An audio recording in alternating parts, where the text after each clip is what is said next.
Benning. Nobody cares! If you thought Micheal Jacksons Moonwalker getting a Blu-ray was weird, wait until you see this. Why? Now, I'm well aware that Sega is well known for doing drugs on the job, but still, who would make a video game out of this? I wonder what the pitch meeting was like. So, you have a video game for me? Yes, sir, I do. Amazing. So what's it about? It's about Micheal Jacksons, son of Moonwalker.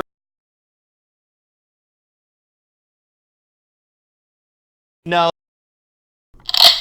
Okay, great. It probably went just like that. And to add on to this, there's 2 of them. The other version being an arcade version. But I'm just gonna focus on the Sega version because I don't have the arcade version. Now, unlike the movie, people actually know this game exists. I bet most people that played this game didn't even know it was in fact a tie-in because, you know, games like Shaq Fu exist. Fun fact time! This game was actually the second game shown in the famous Genesis Does advertisement.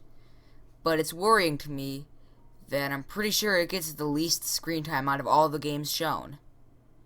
So, that's probably not a good sign. Well, since I don't have a box anymore to make fun of, might as well play it. I hate this thing. Is that in there? Okay. The Genesis isn't even plugged in. Dang it!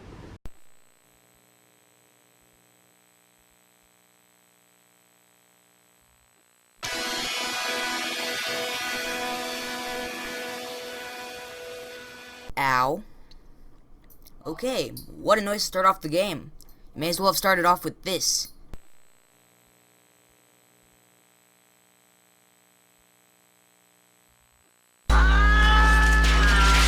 So the game itself starts off with a short cutscene showing the Jackson mobile, and apparently the car can fly now.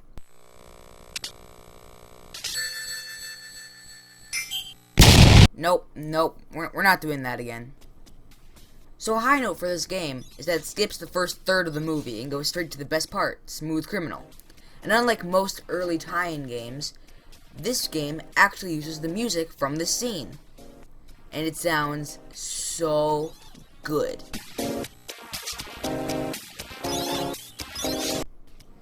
And since Sega doesn't give a crap about copyright, I can play this as much as I want. Enough about the music, let's talk about the game itself. So you use the D-pad to move, and the C button to jump, and the B button attacks. And it's a weird attack, but it fits Micheal Jackson. And it's better than it looks, because it's also a ranged attack.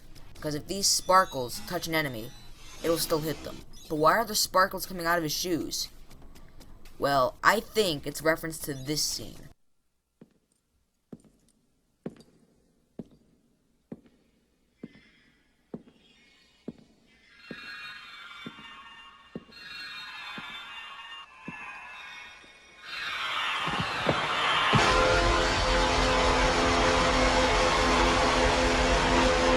But it also comes out of his hands if you push down in B. So that may be a reference to the glove, but I'm not really sure. But that's not all of the attacks. If you hold down A, Micheal will do a spin. And if you hold it for long enough, he will make everyone on the screen dance, which will kill them. And if you let go of the button early, he will throw his hat like it's Captain America's shield. And apparently it's also a bomb. But these attacks will drain your health, so be careful, because if you don't have enough health, you won't do the move, and it'll drain almost all your health. And when that happens, you'll run out of magic dust or whatever, so your attacks are basically pointless, and you may as well restart, because you're screwed. Now, those attacks are cool and all, but I think there's one missing. Yeah. Where's the Tommy gun? The Tommy gun is a staple of Smooth Criminal. He used it in the History Tour, and he was gonna use it in the This Is It Tour before, you know, it was it. And while we're still on the topic of attacks, can we talk about how strong that kick is? I think we broke every bone in that guy's body. Oh hey, it's the little girl from the movie. Well, okay, that was weird. Oh hey, it's the woman from the movie. She stands in your way and you just gotta kick her in the face. Yeah, that's chivalry. Is that the little girl again? Oh, okay. So this game is an action platformer collectathon, I guess. And to beat the level, you need to find all the girls.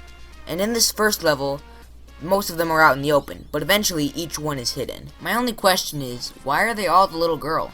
There was 2 other kids in the movie, but no, they're all the same little girl. Well, now that I think about it, there was 3 Micheal Jacksons in that one scene, so it's not that crazy, but still, come on. Oh hey, it's that angry guy from the movie. That's neat.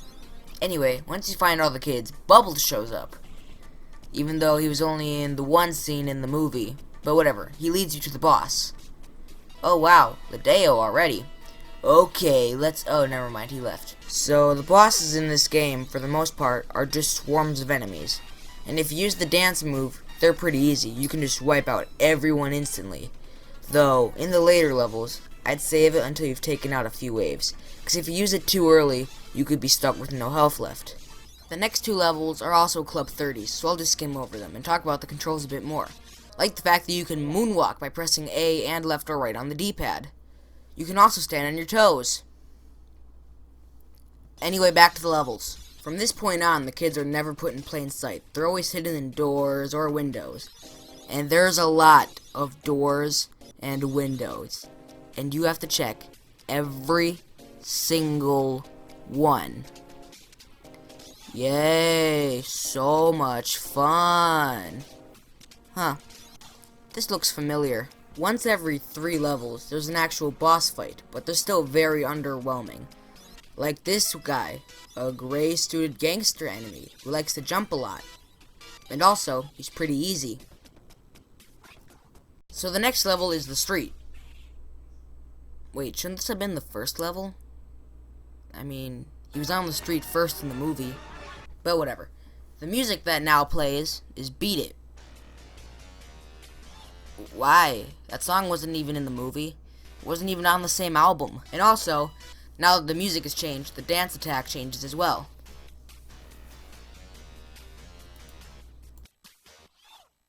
Also, the enemies have changed from 1930s gangsters to 1980s gang members. So much variety. Well, there's also dogs, who, yes, also dance, and the Hydra members, who sadly don't dance. Lame. Okay, let's just check this window and... Oh, yeah, that's fair. Unavoidable window bomb. Talk about beginner traps. And that's not all. On the second street level, the parking lot, there's like 10 rows filled with cars. And you have to check all of them. And over half of them have bombs in them. Oh, look at that. I missed a kid. So now I have to check every car again. And since each floor looks the same, I'm gonna hit every bomb again as well.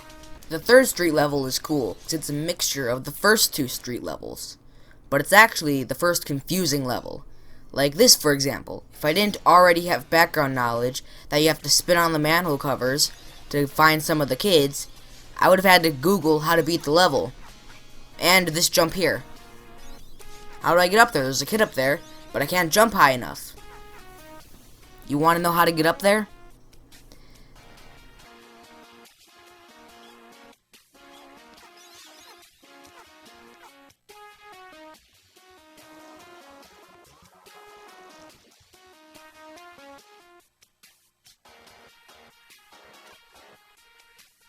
And this game is so cheap that it sends an enemy to attack you mid-jump and make you start all over, but I got lucky and hit the attack button at the exact right moment. The boss of this level is a silver dog and its army of other dogs, and it's a little more difficult, but not too bad, as long as you know that you only have to kill the silver dog. But it jumps around so much that no matter what, you're going to take a lot of damage from the other dogs. The next level is the woods. Oh, you mean like that one scene from the movie? Oh, no, it's a cemetery. You know, if the movie was actually good, I would be upset that so far the game takes more inspiration from Michael's other work than the movie itself. But the movie is awful, so let's move on. The enemies are now zombies, of course, and instead of 1 hit, they take 2 hits. And after you hit them once, they belly flop at you. What zombies belly flop towards their victims? But anyway, they're basically an easier version of the first boss, actually. So, this is a zombie level in a Micheal Jackson game. What song do you think they play? Another part of me, obviously. But wait a second. If you do the dance attack, they do the Thriller dance. And what song is that?